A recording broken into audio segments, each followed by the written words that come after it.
So, hi everyone. This is Joshna. ఈరోజు మన topic వచ్చేసి డబుల్ ఎంట్రీ సిస్టమ్ అనమాట. మనం లాస్ట్ వీడియోలో అకౌంటింగ్ అంటే బేసిక్ ఇంట్రడక్షన్ ఏంటి అనేది చూసాము. సో, దాని కంటిన్యూషన్‌గా ఇక్కడ డబుల్ ఎంట్రీ సిస్టమ్ అంటే ఏంటో చూద్దాం. దీనిలో ఉన్న కొన్ని basic terminologies and basic scripts ఏంటివో చూద్దాము.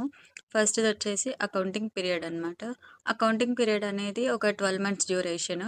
ఒక ఆర్గనైజేషన్ లేదా ఒక బిజినెస్ దాని ఆ కంపెనీ ఆ ఆర్గనైజేషన్ చేసే ఆపరేషన్స్‌ని ఒక 12 మంత్స్ టైంలో ఏమేమి చేశారో దాని ద్వారానే ప్రాఫిట్ ఆర్ లాస్ లేదా ఫినాన్షియల్ పొజిషన్ అనేది డిటర్మైన్ చేస్తారనమాట.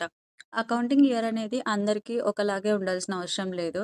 అంటే మనకి 2 టైప్స్ ఆఫ్ అకౌంటింగ్ ఇయర్స్ ఉంటాయన్నమాట. ఫస్ట్‌ది వచ్చేసి క్యాలెండర్ ఇయర్. క్యాలెండర్ ఇయర్ అంటే నార్మల్‌గా 1 జాన్ నుండి 31 డిసెంబర్ వరకు ఉండేది. అకౌంటింగ్ ఇయర్ వచ్చేసి 1 ఏప్రిల్ నుంచి 31 మార్చ్ వరకు ఉండేది. సో, మీరు ఏది యూజ్ చేసినా కూడా ప్రాబ్లమ్ ఏమి ఉండదు. కానీ రెండిట్లో ఖచ్చితంగా ఒకటి యూజ్ చేయాలి. ఆ ఇయర్‌లో జరిగిన ఆపరేషన్స్‌తోనే ప్రాఫిట్ ఆర్ లాస్ అనేది డిటర్మైన్ చేయాలి. So, this is about accounting period. దీనిలో ఉన్న కొన్ని బేసిక్ టర్మినాలజీస్ ఏంటో చూద్దాము. ఫస్ట్ వన్ వచ్చేసి అసెట్స్.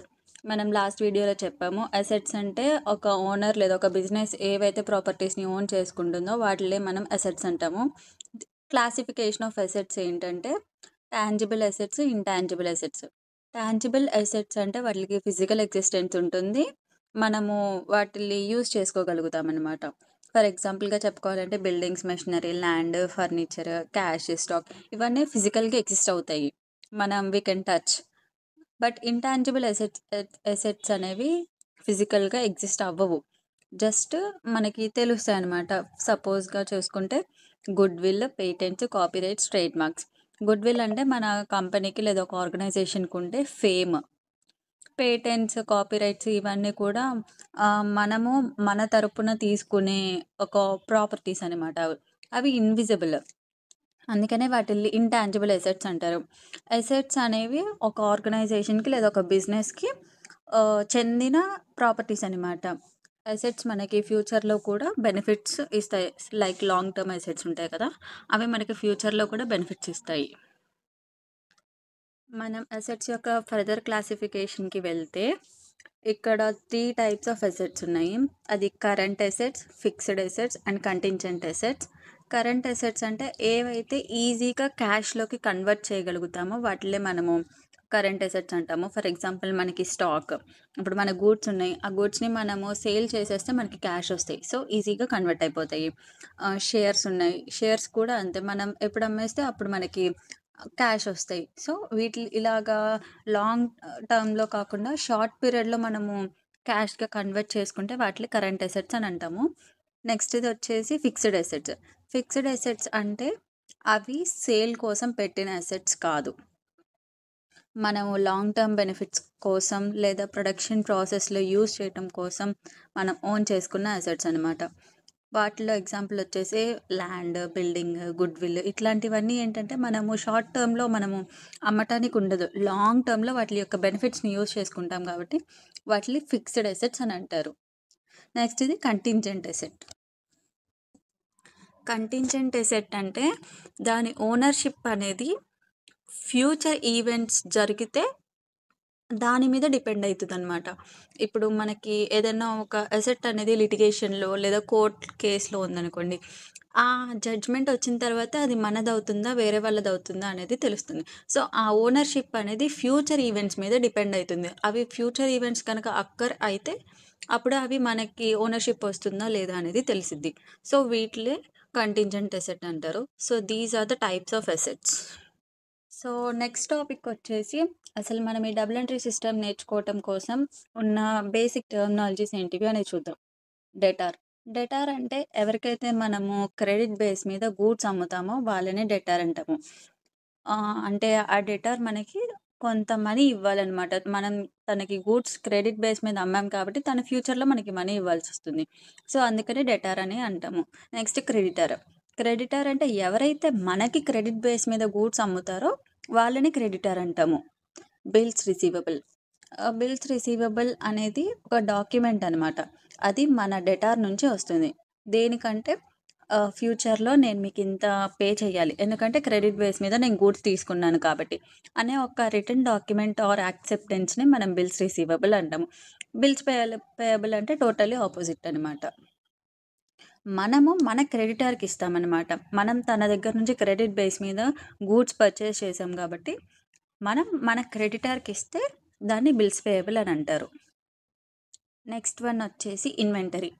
ఇన్వెంటరీ అంటే మనము ఏవైతే గూడ్స్ అమ్మటం కోసం అని చెప్పేసి మన బిజినెస్‌లో ఉంచుకున్నామో వాటిలే ఇన్వెంటరీ అంటారు. లయబిలిటీస్. లయబిలిటీస్ అనేవి ఫినాన్షియల్ ఆబ్లిగేషన్స్. అంటే మనము ఏదో ఎవరికైనా అప్పు ఉంటే దాన్ని మనము లయబిలిటీగా ట్రీట్ చేస్తాము. ఆ బిజినెస్ తర్వాత వాళ్ళకి క్రెడిటర్స్‌కి పే చేయాలి. సో, దాన్నే లయబిలిటీ అంటాము.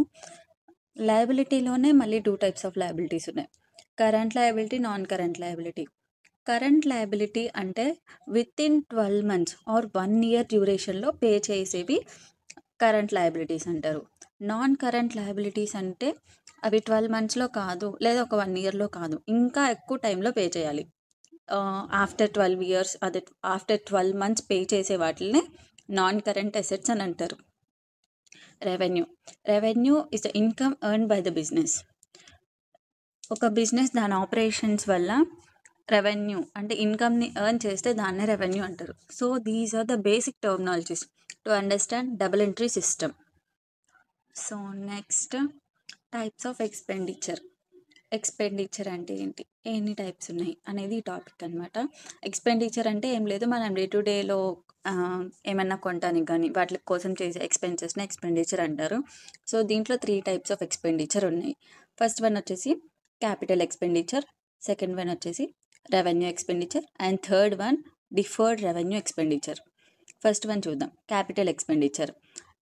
Any expenditure spent for getting a benefit for a long period or more than 1 year. ఏదైనా మనం ఒక ఎక్స్‌పెండిచర్‌ని 1 ఇయర్ కంటే ఎక్కువ పెట్టిన తర్వాత, ఎక్కువ పెడితే దాన్నే మనము క్యాపిటల్ ఎక్స్‌పెండిచర్ అంటాము. ఫర్ సపోజ్ ఇప్పుడు మనము ఏదైనా ఒక అసెట్‌ని ఓన్ చేసుకోవటం కోసం మనము మనీ ఇన్వెస్ట్ చేసాము. ఆ ఇన్వెస్ట్ చేసిన మనీని ఒక అసెట్ మీద ఇన్వెస్ట్ చేసిన మనీ, ఆ అసెట్‌ని మనం 1 ఇయరే యూజ్ చేసుకోం కదా! మోర్ దాన్ 1 ఇయర్ అంటే చాలా ఇయర్స్ యూజ్ చేసుకుంటాము. దాని నుండి వచ్చే బెనిఫిట్‌ని మనం చాలా ఇయర్స్ ఎంజాయ్ చేస్తాం. సో, ఆ అసెట్‌ని ఓన్ చేసుకోవటానికి పెట్టిన ఇన్వెస్ట్‌మెంట్‌నే క్యాపిటల్ ఎక్స్‌పెండిచర్ అంటాము. కింద ఎగ్జాంపుల్ కూడా ఉంది. Purchase of machinery, paid for trade marks etcetera. ఇట్లాంటివన్నీ కూడా క్యాపిటల్ ఎక్స్‌పెండిచర్ కింద వస్తాయి. సెకండ్ వన్ వచ్చేసి revenue expenditure.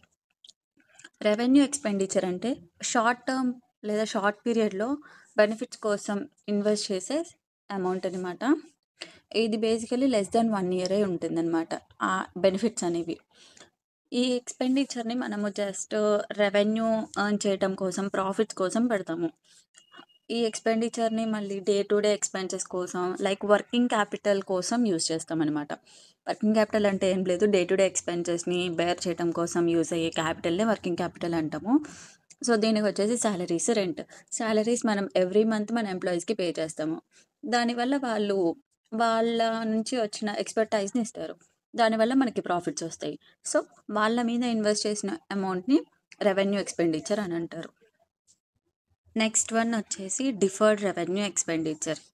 Deferred revenue expenditure అంటే ఇది కూడా ఒక టైప్ ఆఫ్ రెవెన్యూ ఎక్స్‌పెండిచర్. కానీ ఇక్కడ మనం ఏం చేస్తామంటే, మనం స్పెండ్ చేసే అమౌంట్‌ని లార్జ్ అమౌంట్‌లో స్పెండ్ చేస్తాము.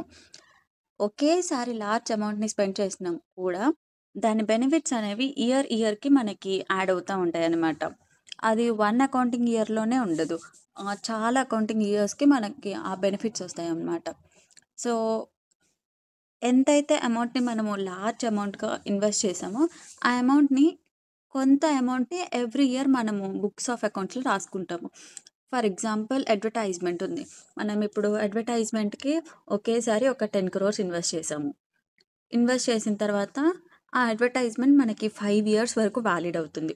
సో, ఆ 10 క్రోర్స్‌ని ఎవ్రీ ఇయర్ 2 క్రోర్స్ కింద బుక్స్ ఆఫ్ అకౌంట్స్‌లో రాసుకుంటారు. అంటే ఒకేసారి ఇన్వెస్ట్ చేసినా మనం బుక్స్ ఆఫ్ అకౌంట్స్‌లో ఎవ్రీ ఇయర్ 2 క్రోర్స్ రాసుకుంటాము. అప్పుడు 5 ఇయర్స్‌లో 10 క్రోర్స్ అవుతుంది. మనకి ఆ బెనిఫిట్స్ అనేవి 5 ఇయర్స్ వస్తుంది. సో, దీన్నే డిఫర్డ్ రెవెన్యూ ఎక్స్‌పెండిచర్ అంటారు. These are the types of expenditure. So, next topic is single entry system. మనము ఫస్ట్ డబుల్ ఎంట్రీ సిస్టమ్ అంటే ఏంటో చూడాలంటే, సింగిల్ ఎంట్రీ సిస్టమ్ అంటే ఏంటో కూడా చూడాలి కదా! And single entry system, one aspect of transaction may be recorded. Single entry system అనేది మనకి ట్రెడిషనల్ మెథడ్స్‌లో యూజ్ చేస్తారనమాట. అంటే ఇయర్స్ అగో యూజ్ చేసిన ఒక మెథడ్ అనమాట.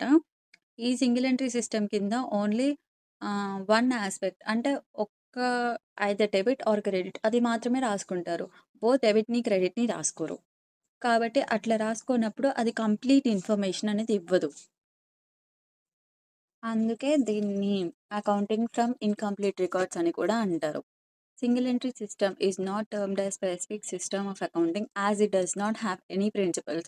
సింగిల్ ఎంట్రీ సిస్టమ్‌ని మనం మెయింటైన్ చేయడం కోసం ఎటువంటి ప్రిన్సిపల్స్, ఎటువంటి రూల్స్, రెగ్యులేషన్స్ అట్లాంటివి ఏవి ఉండవు కాబట్టి ఇదొక స్పెషల్ సిస్టమ్ అనైతే మనము ట్రీట్ చేయమనమాట. This is about single entry system. Next మన మెయిన్ టాపిక్ అనమాట డబుల్ ఎంట్రీ సిస్టమ్. ఆ డబుల్ ఎంట్రీ సిస్టమ్ గురించి కొంత ఇంట్రడక్షన్ చూద్దాం first. Double entry system was invented by Italian merchant named Luca Pacioli in the year 1494. Double entry సిస్టమ్‌ని ఒక Italian merchant అంటే ఇటలీలో వర్క్ చేసే ఒక సెల్లర్ అనమాట. అతని పేరే లూకా పాసియోలి. దీన్ని 1494లో తను ఇన్వెంట్ చేశాడు. ఈ సిస్టమ్ ప్రకారంగా మనకి 2 ఆస్పెక్ట్స్ ఉంటాయన్నమాట. ఒకటేంటిదంటే benefit giving aspect and the other is benefit receiving aspect. ఈ డబుల్ ఎంట్రీ సిస్టమ్ కింద డెబిట్ అండ్ క్రెడిట్ అనేది ఎనీ పాయింట్ దగ్గర కూడా అవి ఈక్వల్ అవ్వాలి. So both debit and credit should be equal at any point. ఎక్కడ చూసినా కూడా మనము ఎంత అయితే ఖర్చు చేసామో మనకు అంతే బెనిఫిట్ ఇన్ రిటర్న్ రావాలన్నమాట. ఇది దీని యొక్క మెయిన్ ప్రిన్సిపల్. సో కింద ఇచ్చారు చూడండి. The principle is for every debit there will be a corresponding credit and for every credit there will be corresponding debit.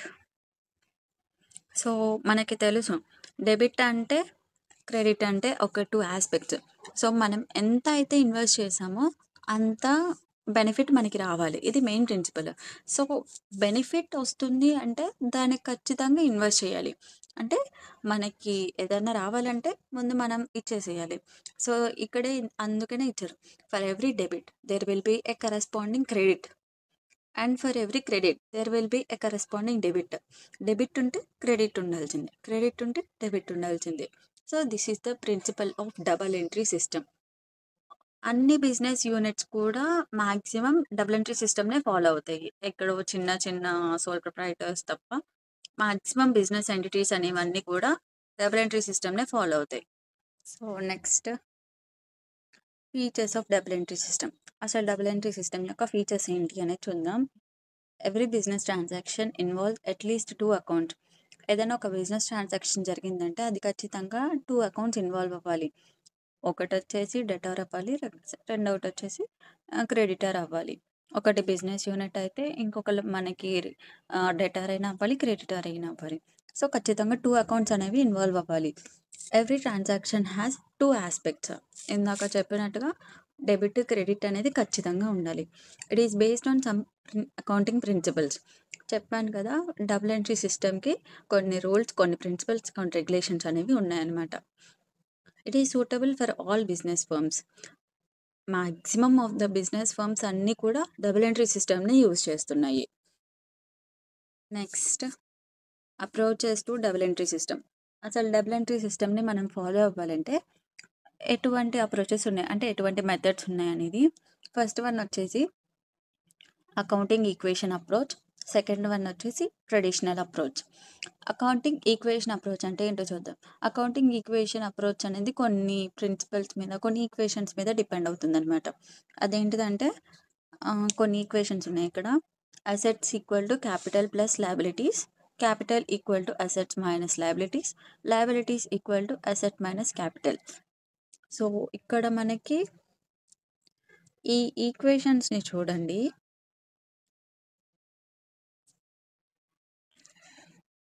So ఇక్కడ సెకండ్ ఈక్వేషన్ చూడండి. Capital equal to asset minus liabilities. అంటే ఇప్పుడు మనం ఎంత capital invest చేసామో అని తెలుసుకోవాలంటే మనకున్న టోటల్ అసెట్స్‌లో నుంచి టోటల్ లయబిలిటీస్‌ని మైనస్ చేస్తే వచ్చేదే క్యాపిటల్ అనమాట. సో, దీని నుండే మిగతా 2 ఈక్వేషన్స్‌ని కూడా మనం ఆల్టర్ చేసుకోవచ్చు. నెక్స్ట్ వన్ వచ్చేసి ట్రెడిషనల్ అప్రోచ్ అనమాట. ట్రెడిషనల్ అప్రోచ్ ప్రకారంగా మనకి అకౌంట్స్ అనేవి ఈ విధంగా క్లాసిఫై చేశారు. సో, అవేంటివంటే personal account, real account and nominal account అన్నమాట. ఫస్ట్ పర్సనల్ అకౌంట్ అంటే ఏంటో చూద్దాం. సో, పర్సనల్ అకౌంట్ అంటే ఇక్కడ పర్సనల్ అకౌంట్‌ని మళ్ళీ 3 టైప్స్‌గా క్లాసిఫై చేశారు. ఫస్ట్ వన్ వచ్చేసి natural person, artificial person and representative person. Natural person అంటే మనకి తెలుసు ఒక హ్యూమన్ బీయింగ్ అనమాట. సో, హ్యూమన్ బీయింగ్స్ మీద ఓపెన్ చేసే అకౌంట్‌ని మనము పర్సనల్ అకౌంట్ అని అంటాము. న్యాచురల్ పర్సన్‌గా పర్సనల్ అకౌంట్ అంటాము. ఫర్ ఎగ్జాంపుల్‌గా చూసుకుంటే Radha account, Joshna account, Ramya account అట్లా అనమాట. సో, నెక్స్ట్ వచ్చేసి artificial person. A person created by a natural person with special law is an artificial person. ఏదైనా ఒక న్యాచురల్ పర్సన్ ఒక స్పెషల్ లా ద్వారా ఒక పర్సన్‌ని క్రియేట్ చేస్తే దాన్నే ఆర్టిఫిషియల్ పర్సన్ అని అంటాము. ఫర్ ఎగ్జాంపుల్‌గా చెప్పుకోవాలంటే ఎడ్యుకేషనల్ ఇన్‌స్టిట్యూషన్స్ అయ్యుండొచ్చు, కంపెనీస్ అవ్వుండొచ్చు. ఇవన్నీ కూడా ఆర్టిఫిషియల్ పర్సన్స్ అవుతాయన్నమాట. నెక్స్ట్ వన్ వచ్చేసి representative person.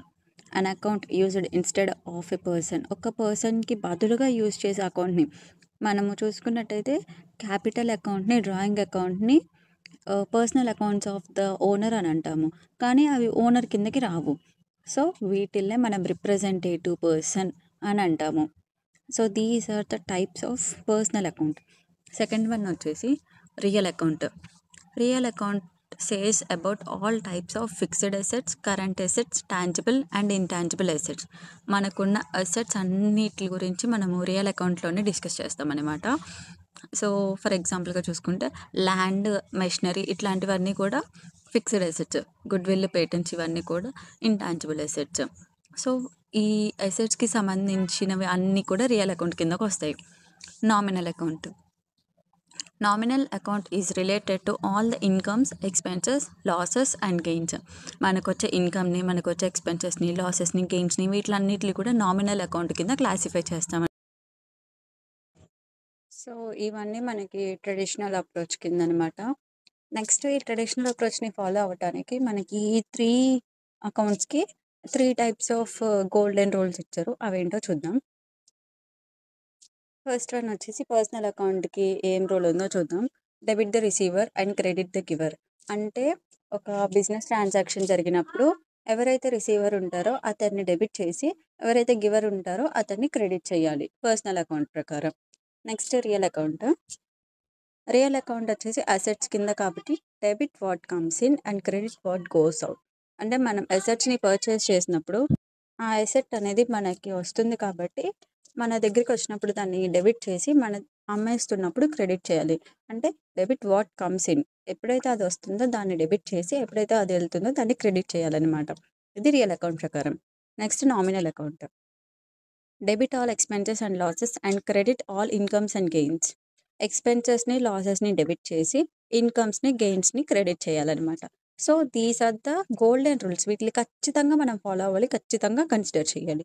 So, this is a brief introduction to the double entry system and terminologies required to know about the double entry system.